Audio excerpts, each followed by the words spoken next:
Here, let's read another part of this account. We'll start in verse 13. It says, when the south wind blew softly, supposing that they had obtained their purpose. In other words, it seemed like they'd made the right decision. Everything's coming together pretty well. Loosing thence, they sailed close by Crete. They're staying close to the island.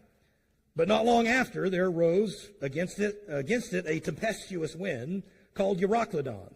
And when the ship was caught and could not bear up into the wind, we let her drive. And running under a certain island, which is called Clauda, we had much work to come by the boat, which when they had taken up, they used helps, undergirding the ship. Here they are, wrapping the ship with ropes, trying to hold it together, fearing lest they should fall into the quicksands.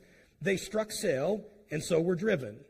And we being exceedingly tossed with a tempest, the next day they lightened the ship, and the third day we cast out with our own hands the tackling of the ship.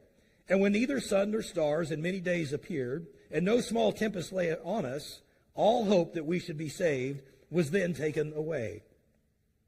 So as the account goes, they start off with a pretty smooth voyage, peaceful day at sea. It seems like the waters are calm, and so they're hopeful, they're encouraged that maybe everything's going to be all right after all. So they stay close to the island or coast of Crete, and they're sailing towards the western end there.